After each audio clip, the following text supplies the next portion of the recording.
Assalamu alaikum. Bismillahirrahmanirrahim. In the last lecture, we have studied the Raoult-Harvard criteria to check the stability of the system. हमने राउथ table बनाना सीखा। Further हमने examples की जिसकी help में देखा system के कितने पोल राइट हाफ प्लेन पे एग्जिस्ट कर रहे हैं, कितने राइट लेफ्ट हाफ प्लेन पे, और on the basis of that we decided our system is stable और अनस्टेबल। राउथ हार्वर्ड क्राइटेरिया में फिर दो स्पेशल केसेस आ रहे थे। फर्स्ट केस हमने देख लिया था। फर्स्ट केस क्या था कि अगर मेरे पास जीरो आ रहा है इन द फर्स्ट कॉलम ओनली, ठीक है, तो उसको हमने कैसे हैंडल करना है, उसको हम एप्सिलॉन से रिप्लेस कर देते हैं। फिर एप्सिलॉन की वैल्यू पॉजिटिव और नेगेटिव दोनों कंडीशंस में हम नंबर ऑफ साइन चेंजेस देखते हैं। वी डिसाइडेड कि सिस्टम की मेरे पास कितने पोल्स राइट हाफ प्लेन में एग्जिस्ट कर रहे हैं। बेसिकली जितने नंबर ऑफ साइन चेंज होंगे इन द फर्स्ट कॉलम, तो उतने number of poles right half plane पे एग्जिस्ट करेंगे। और एप्सिलॉन की वैल्यू हम पॉजिटिव और नेगेटिव दोनों रख के हमने देखा कि दोनों में रिजल्ट मेरा सेम आ रहा था।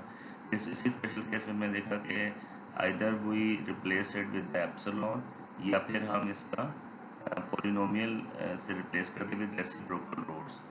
और उसके बाद हमने एक एग्जांपल भी की, सेम एग्जांपल, जिसमें हमने polynomial with reciprocal roots means हमने क्या किया कि उसके कोफिशिएंट्स को opposite sequence में लिख दिया। On the basis of this we have seen that we got the same results, same number of poles exist on the right half plane. Today we will start the special case 2 in the Raoult-Harvard criteria. इसमें second special case में क्या है, first case में मेरे पास क्या था कि मेरे पास zero exist in the first column only.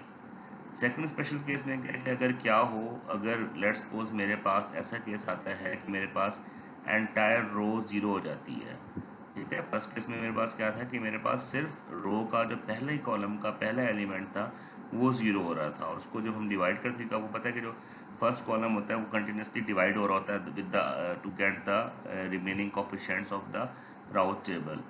तो इसमें क्या है कि मेरे पास उसमें हमने एप्सिलॉन से रिप्लेस कर दिया। अच्छा, व्हाट इफ़ कि अगर मेरे पास पूरी की पूरी रो ज़ीरो आ जाए, ठीक है।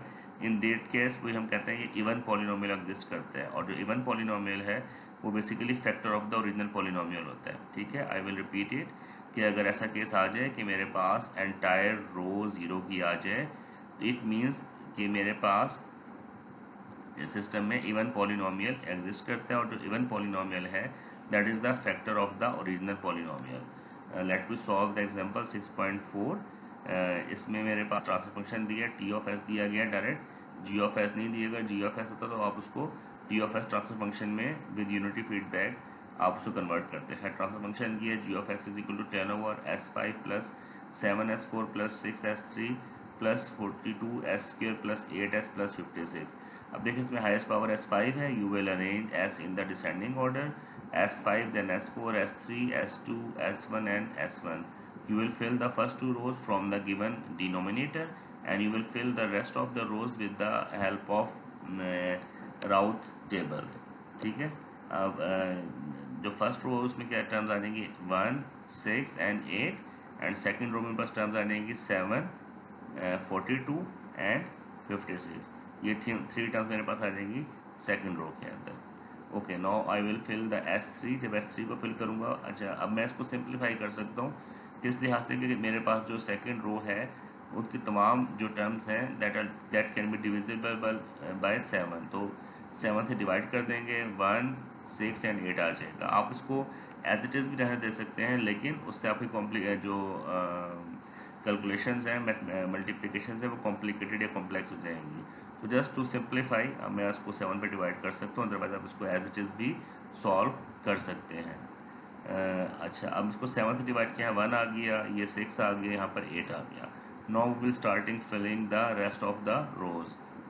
6 minus 6 by 1 I will get 0 here. Now again 8 multiplied by 1 8 minus 8 divided by 1, again I will get 0 here.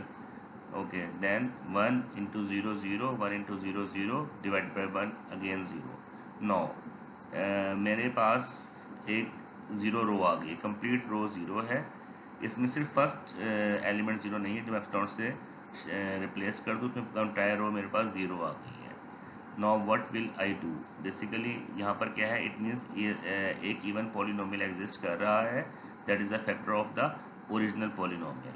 तो मैं क्या करूँगा, पी ऑफ एस लिखूँगा, इवन पॉलिनोमियल को हम कहते हैं, ठीक है। इस केस में कहते हैं return to the row immediately above the row of the zero, कि हम रिटर्न वापस जाएंगे जो रो ऑफ ज़ीरो है उससे अबव रो के अंदर हम जाएंगे, ठीक है। And form an auxiliary polynomial using the entries in the row as a coefficient. तो हम एक ऑक्सिलरी पॉलिनोमियल बनाएंगे और उस ऑक्सिलरी पॉलिनोमियल के जो कोफिशिएंट वो क्या होंगे, जो इस रो की एंट्रीज होंगी, ठीक है। मैं रिपीट करूँगा इस बात को कि जब भी मेरे पास रोज ऑफ ज़ीरो आ जाएंगे, what will I do, I will return to the row above that row, उस रो से जो ऊपर रो है मैं उस पर जाऊँगा, एक ऑक्सिलरी पॉलिनोमियल बनाऊंगा और ऑक्सिलरी पॉलिनोमियल के जो कोफिशिएंट्स होंगे वो क्या होंगे, जो इस रो की कोफिशिएंट्स की जो एंट्रीज हैं वो होंगी। अब इस केस में क्या होगा, अब S3 पे मेरे पास आ गई है रो ऑफ ज़ीरोज़, तो मैं एक ऑक्सिलरी पॉलिनोमियल बनाऊंगा D of S, that will be equal to, अब इसकी पावर कितनी, S4 है, S4 प्लस 6S² प्लस 8, क्योंकि इसमें मेरे पास क्या है, इवन टर्म्स आ रही हैं। तो अगर मेरे पास ऑड है तो ऑड टर्म्स लिख देता, अब यहाँ इवन है तो मैं इवन लिखूंगा। अब differentiate the polynomial with respect to S, इसको मैं डिफरेंशिएट करूँगा विद रिस्पेक्ट टू एस, क्या बनेगा 4S³ प्लस 12S प्लस 0। अब जो मेरे पास डिफरेंशिएटिंग बाय दिस ऑफ जो डिफरेंशिएट किया मैंने ऑक्सिलरी पॉलिनोमियल को, इसके बाद जो मेरे पास टर्म्स आई हैं 4, 12 and 0, I will replace the zero polynomial row by these coefficients, ठीक है। जो 0, 0, 0 मेरे पास आ रहे थे उनको मैं इन कोफिशिएंट से रिप्लेस कर दूंगा, जो कि मेरे पास कोफिशिएंट जो आए हैं by taking derivative of this auxiliary polynomial.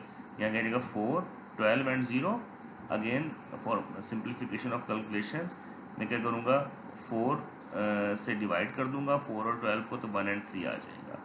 Now I will solve my rest of the rows, I will fill my rest of the rows. क्या आ जाएगा, 6 minus 3 by 1 means 3, 8 minus 0 by 1 8 and 0.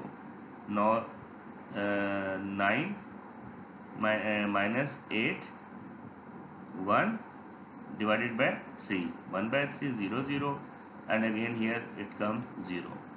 अच्छा, अब इसमें हम देखेंगे कि मेरे पास हाउ मैनी रोज, कितनी मेरे पास साइन चेंज हो रहे हैं इन द राउथ अरे, जो फर्स्ट मेरे पास है उसमें कितने साइन चेंज हो रहे हैं। देखिए positive positive positive, all are positive, it means there is no sign change in the first column.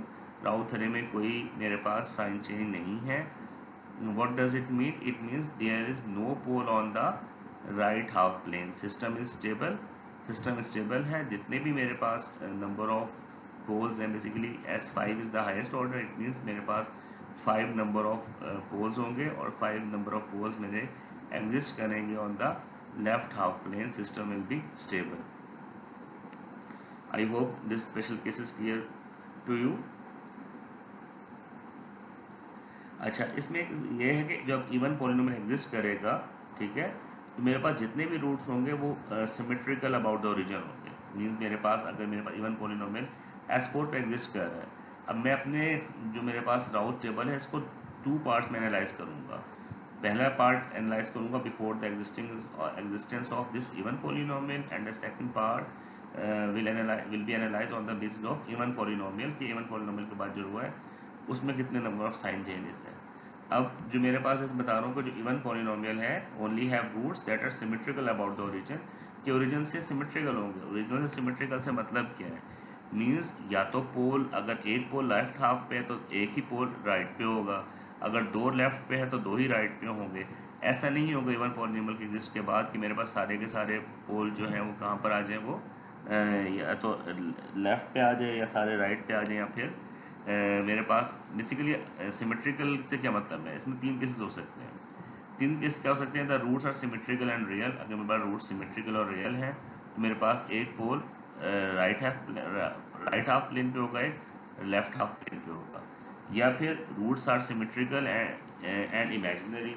Second case क्या है, रूट सिमेट्रिकल हो और इमेजिनरी हो, मेरे पास रूट एग्जिस्ट करे जियोमेट्रिक एक्सिस पे। थर्ड केस क्या है, रूट्स आर क्वाड्रेंटल के, क्वाड्रेंट्स में रूट एग्जिस्ट करेंगे, कॉम्प्लेक्स कॉन्जुगेट आ जाए मेरे पास और रूट्स ऐसे एग्जिस्ट करें, ठीक है। इट मीन्स अब देखें, अब से पहले मेरे पास जे ओमेगा या इमेजिनरी एक्सिस पे कोई पोल एग्जिस्ट नहीं कर रहे थे, पोल एग्जिस्ट कर रहे थे या तो राइट हाफ प्लेन पे या लेफ्ट हाफ प्लेन पे। जब मेरे पास इवन पॉलिनोमियल का केस आ गया तो इट मीन्स मेरे पास जो पोल है वो इमेजिनरी एक्सिस पे भी एग्जिस्ट करेंगे। तो इट मीन्स कि मेरे पास अगर if we have a row of zeros, ठीक है, तो मेरे पास पॉसिबिलिटीज़ हैं कि मेरे पास रूट्स जो है वो जियोमेट्रिक एक्सिस पे एग्जिस्ट करें। And if we don't have a row of zeros we can not possibly have j omega roots, ठीक है। अगर जियोमेगा रूट्स इसका मतलब है एग्जिस्ट नहीं करेगा। यही बात यहाँ लिखी गई कि रोज of zero tells us the existence of an even polynomial whose roots are symmetrical about the origin। इसके रूट्स जो हैं वो symmetrical about the origin। some of these roots could be on the geomega, उनमें से कुछ root जियोमेगा axis पे भी हो सकते हैं और कुछ नहीं भी हो सकते। अगर नहीं होंगे तो कहाँ पर होंगे वो, या तो रियल एंड सिमेट्रिकल होंगे तो राइट और लेफ्ट हाफ प्लेन में होंगे या क्वाड्रेंटल होंगे, ठीक है। अच्छा, if we don't have a row of zeros we cannot possibly have geomega roots, ठीक है। अच्छा, ये तो even polynomial. What if there exist an odd polynomials.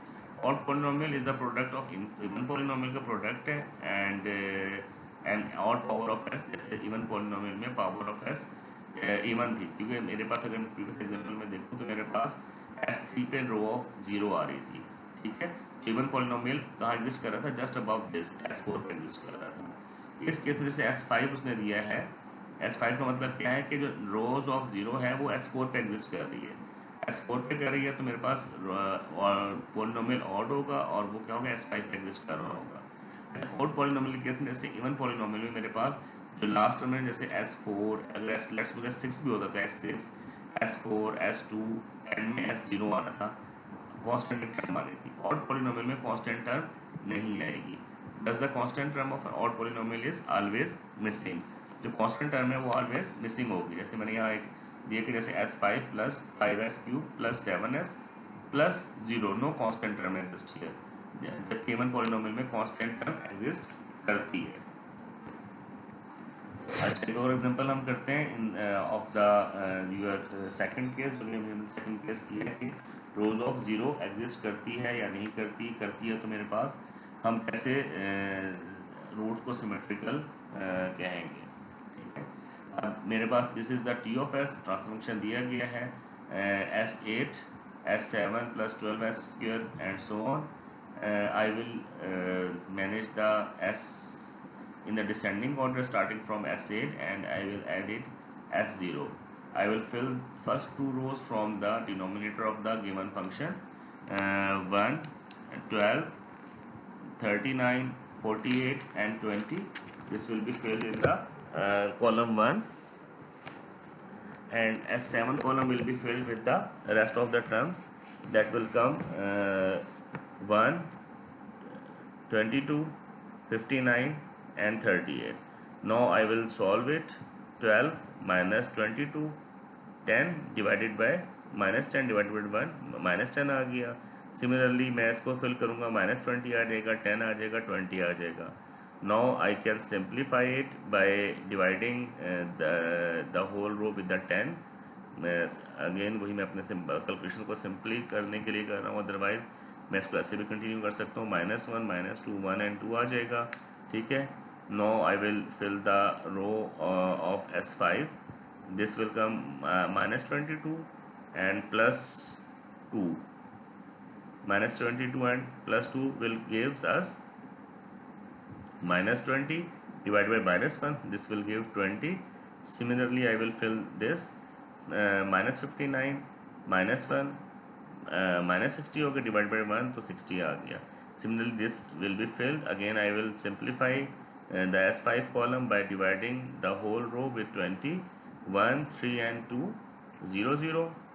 then I will fill the row of S4, 1, 3 and 2 आ जाएगा। Similarly pattern पे आपने वही cross multiply करना है जैसे आप राउथ टेबल को फिल करते हैं। अच्छा, जब मैं S3 को फिल करूँगा means 3 minus 3 by 1 means 0. Then in the next 2 minus 2 by 1 again 0.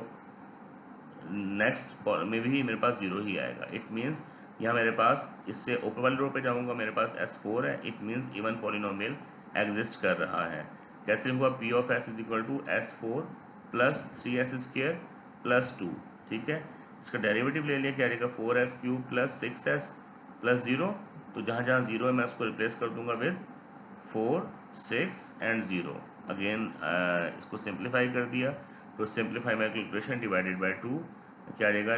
2 and 3 and 0. ठीक है, ये आ गया. Now I will fill the S square. This will give 3 by 2 minus 3 divided by 2. Result will be 3 by 2. Here 2, 0, 0. And similar pattern I will solve S1 and S4.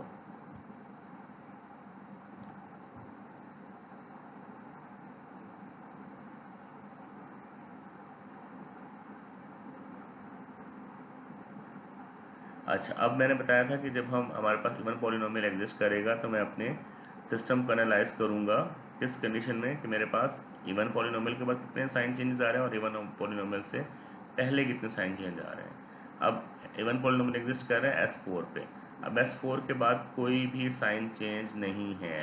It means कि मेरे पास कोई भी pole right half plane पे exist नहीं कर रहा.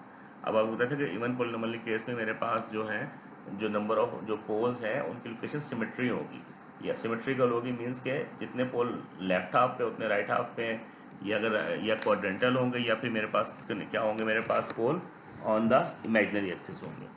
अब मेरे पास कोई साइन चेंज नहीं है. इट मीन्स कि मेरे पास कोई पोल भी राइट हाफ प्लेन पे नहीं है. अगर कोई पोल राइट हाफ प्लेन पे नहीं हो तो इट मीन्स कोई पोल लेफ्ट हाफ प्लेन पे भी नहीं होगा. ठीक है, अब जो आफ्टर इवन पॉलिनोमियल जितने भी पोल्स हैं, मतलब वो पोल्स का एग्जिस्ट करेंगे on imaginary axis J omega पे.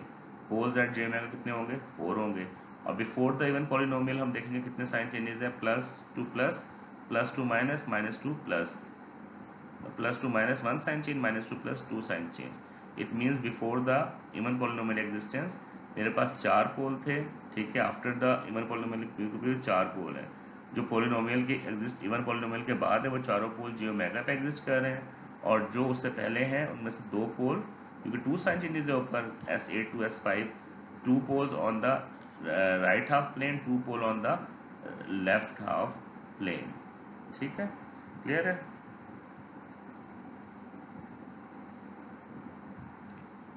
अच्छा, सिमिलर तो एग्जांपल आपके स्किल असेसमेंट है, हम देख लेते हैं. Skill assessment 6.2. ठीक है, तो पिछले एग्जांपल आपको क्लियर हो गई कि इवन पॉलिनोमियल की वजह से, इवन पॉलिनोमियल में जो मेरे पास पोल्स हैं वो सिमेट्रिकल होते हैं अराउंड एक्सिस. दैट्स वाई मेरे पास जो 4 पोल्स हैं वो ज्योमेट्रिक एक्सिस पे एग्जिस्ट कर रहे हैं. स्किल असेसमेंट 6.2 हम देखते हैं आपकी बुक की. स्किल असेसमेंट 6.2 में फंक्शन दिया गया है, इसको हम सॉल्व करते हैं. This is your transfer function S cube plus, this is your numerator, this is denominator. Okay, S3 की टर्म इसमें नहीं है तो मैंने बेसिकली बेसिक टर्म होगी तो आपको 0 के साथ लिख लेंगे. ठीक है, अगर हो गया S5, S6, 5, S4, फिर S2 की टर्म आ जाए, S3 की टर्म मिसिंग क्वेश्चन के अंदर, तो you will write 0 with the S cube. क्योंकि आपका जो टेबल का सीक्वेंस ऐसे कि अगर ऊपर हाईएस्ट पावर इवन है तो तमाम इवन कोफिशिएंट्स आएंगे, और हाईएस्ट पावर जब ऑड होगी तो तमाम ऑड कोफिशिएंट्स आएंगे. सिमिलरली यहाँ इवन कोफिशिएंट्स या ऑड कोफिशिएंट्स आके मेरे पास, अगर कोई टर्म मिसिंग होगी तो आप गलत टेबल गलत फिल कर सकते हैं कि आप पहले इवन ली, फिर इवन ली, और फिर आप उसके बाद और टर्म ले लेंगे. वो आपका टेबल गलत हो जाएगा. जब टेबल गलत होगा तो ऑब्वियसली आपकी जो अटैम्प्ट है क्वेश्चन की वो भी गलत हो जाएगी. ठीक है, अब 0S क्यूब मैंने खुद लिख दिया है इसमें. S cube may be given भी हो, लेकिन अगर गिवन नहीं है तो you have to fill it with 0. Okay, you will fill your first 2 rows by using the denominator of the given function. ठीक है, अब हम इसको फिल करना शुरू करेंगे. Here comes -6 -0 by 1 means -6. Similar pattern पे यहाँ 0 आ जाएगा, यहाँ 6, यहाँ 0 आ जाएगा. अच्छा, जो यहाँ पर क्या आएगा? 0 -0/-6 मीन 0 आ गया यहाँ पर, ये भी 0, ये भी 0। अब जो S3 है इट मीन्स ये एंटायर रो 0 हो जाएगी। यहाँ 0 लिखा नहीं बेसिकली, ये मैं डायरेक्ट यहाँ पर इसका डेरिवेटिव लेके यहाँ वैल्यू लिख दी है। अब 0 आ गई, हम क्या करते हैं जैसे ही 0 आता है किसी एंटायर रो में, हम इमीडिएटली उससे अपर रो में जाते हैं, ऑक्सिलरी पॉलिनोमियल लेते हैं, that is equal to -6s4 plus 0s² plus 6 लिया, उसको हम फिर डेरिवेटिव ले लिया। डेरिवेटिव क्या आ जाएगा 24s³ प्लस 0s। ठीक है, अब हम s³ की जो रो है उसको रिप्लेस कर देंगे by this coefficient -24 and 0, -24 0 0 0। Now 24 - 0 0 0 divided by -24 it mean 0। अब 0 आ गया। अब मैं देखता हूँ यहाँ पर जो 0 है सिर्फ यहीं पर 0 आ रहा है, अगेन एंटायर रो 0 आ रही है। एंटायर रो दोबारा से 0 नहीं आ सकती, तो होपफुली सिर्फ फर्स्ट टर्म में 0 होगी। Next -24 into 6 -6 into 0 divided by -24, this will give us 6 0 0। It means अब मेरे पास क्या है इस केस में सिर्फ फर्स्ट टर्म 0 हो रही है, बाकी टर्म मेरे पास 0 नहीं है, तो मैं 0 को रिप्लेस कर दूंगा विद एप्सिलॉन। ठीक है, एज वी ऑलरेडी नो कि किसी रो में सिर्फ पहले टर्म में 0 आ जाए तो that will be replace by the epsilon. Correct. Now I will fill my rest of the 2 rows. अब मेरे पास 2 रोज फिल कर दी। Now I will evaluate my Routh array कि कितनी मेरे पास जो पोल्स है वो राइट हाफ प्लेन में है, कितने लेफ्ट हाफ प्लेन में है। अब देखिए जो इवन पॉलिनोमियल है वो एग्जिस्ट कर रहा है S4 पे। अब मैं S4 से पहले मैं देखूँ कितने साइन चेंजेस मेरे पास आ रहे हैं। देखें positive to positive, positive to negative, एक साइन चेंज आ रहा है। इट मीन्स मेरे पास 1 4 before even polynomial, 1 right half plane, 1 left half plane. अच्छा, आफ्टर इवन पॉलिनोमियल मेरे पास कितने आ रहे हैं देखें। ये क्या है -2 -2। अब मैं सपोज करता हूँ कि मेरे पास जो एप्सिलॉन है वो पॉजिटिव है, -2 positive 1 sign change, positive to positive no sign change, again positive to positive no sign change. ठीक है, अगर आप इसको नेगेटिव कंसिडर करते हैं एप्सिलॉन को, तो यहाँ साइन चेंज नहीं होगा, नेगेटिव टू नेगेटिव यहाँ पे साइन चेंज यहाँ पर आ जाएगा मेरे पास। ठीक है, तो दोनों केसेस में मेरे पास साइन चेंज एक ही होगा। अब जैसे बताया था कि मेरे पास इवन पॉलिनोमियल है वो सिमेट्रिकल होता है अराउंड द एक्सिस, तो इट मीन्स मेरे पास before the existence of even polynomial मेरे पास साइन चेंज एक है, तो एक साइन मेरे पास पोल एग्जिस्ट करेगा ऑन राइट हाफ प्लेन, एक left half plane. After even polynomial मेरे पास अगेन मेरे पास एक सिंगल साइन चेंज है, तो मेरे पास अब इवन पॉलिनोमियल एग्जिस्ट कहाँ कर रहा है S4 पे एग्जिस्ट कर रहा है। इट मीन्स 4 पोल होंगे इवन पॉलिनोमियल के। ठीक है, 4 में से सिंगल साइन चेंज मेरे पास क्या है 1 साइन चेंज है। इट मीन्स एक पोल कहाँ एग्जिस्ट करेगा on the right half plane में। ठीक है, अब एक राइट पे करेगा क्योंकि जो पोल है वो एग्जिस्ट करते हैं symmetrical around the axis in case of even polynomial. अगर एक राइट हाफ प्लेन में पोल एग्जिस्ट करेगा तो एक ही पोल मेरे पास कहाँ एग्जिस्ट करेगा on the left half plane. And what about the rest of the 2 poles, बाकी जो 2 पोल्स है वो कहाँ एग्जिस्ट करेंगे, वो एग्जिस्ट करेंगे जे ओमेगा एक्सिस पे। आई विल अगेन रिपीट कि मेरे पास जब इवन पॉलिनोमियल होता है तो मेरे पास पोल्स जो होते हैं वो सिमेट्रिकल होते हैं around the axis.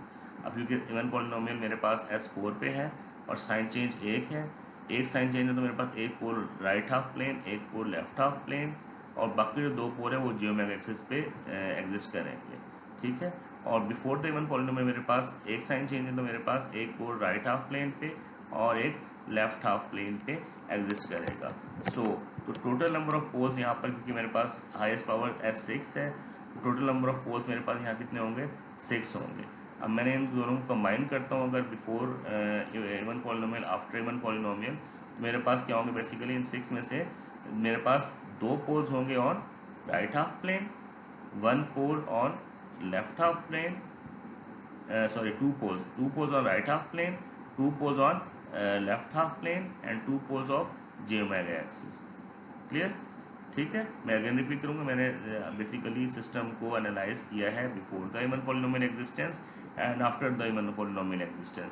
Before the even polynomial एक पोल लेफ्ट हाफ प्लेन पे था, एक राइट हाफ प्लेन पे था, and after the even polynomial मेरे पास क्योंकि एक साइन चेंज है, एक राइट हाफ प्लेन, एक लेफ्ट हाफ प्लेन और 2 जे ओमेगा एक्सिस पे, और ऑल टुगेदर अगर हम इनको कंबाइन कर देते हैं तो मेरे पास 2 पोल्स होंगे लेफ्ट हाफ प्लेन पे, 2 पोल एग्जिस्ट करेंगे राइट हाफ प्लेन पे और 2 पोल एग्जिस्ट करेंगे ऑन जियोमेट्रिक एक्सिस पे, इट मीन मेरे पास सिस्टम अनस्टेबल होगा। ठीक है, नेक्स्ट हम इसी को यहीं से कंटिन्यू करेंगे। राउथ हावर्ड्स क्राइटेरिया के इसमें एक दो डिफरेंट केसेस और भी रहते हैं कि मेरे पास अगर कोई कांस्टेंट दे देगा के और वैल्यू ऑफ के को हमने एनालाइज करना है किस के की वैल्यू हम क्या रखें कि सिस्टम मेरे पास स्टेबल होगा या अनस्टेबल होगा। यहीं से इंशाल्लाह हम इसको कंटिन्यू करेंगे एग्जाम्पल 6 तक से। नेक्स्ट लेक्चर में हम कंटिन्यू करेंगे। थैंक यू, अस्सलाम वालेकुम।